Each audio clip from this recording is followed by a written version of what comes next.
What if I told you the backup plan Chevy had for their original Corvette was a fiberglass luxury pickup truck? We all know the Chevy Corvette. It is the all-American sports car that took the fight to the best Europe had to offer and oftentimes beat them. And not only did it beat its European rivals, it did it at a much more reasonable price. And it had the knock-on effect of increasing sales for jean shorts, tube socks, and New Balance sneakers. However, in the early days of the Corvette, it was seen as something of a crazy idea. See, this was post-World War II America, and a lot of veterans were bringing over some of the European sports cars that they were having fun in while they happened to be, well, in theater. So General Motors got the bright idea to say, hey, what if we made our own sports car in that style so they didn't have to go through all the trouble to import one from Europe? While that sounded like a great idea on the surface, it didn't really pan out for the early model Corvettes. Sales were actually pretty, well, terrible. Even though if you took the early C1 Corvettes, even with their Blue Flame straight six engine, and compared them to what Europe was offering, Corvette was actually a better performer. However, it didn't really have the name the other cars had, so when people went looking for a sports car, they went looking to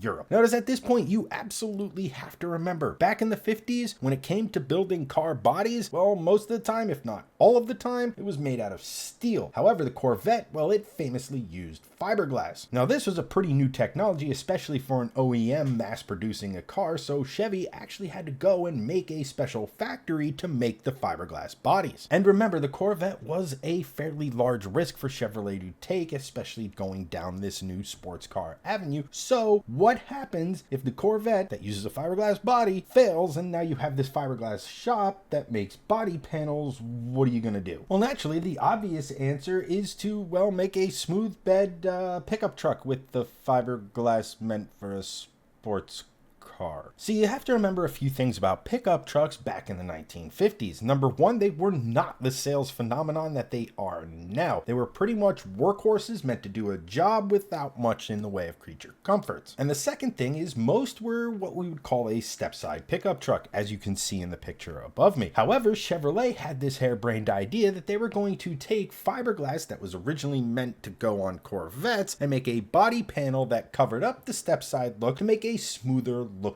body. They were going to have two-tone paint options. They were going to have power assists. They were going to have more luxurious interiors. This was the beginning of the idea of taking pickup trucks and selling them to everyone. Chevy called the end result the Cameo, and if you haven't heard of it, there's a good reason. It didn't really sell all that well. But thankfully, Chevy got their act together, put a V8 in the Corvette, and, well, the rest is history.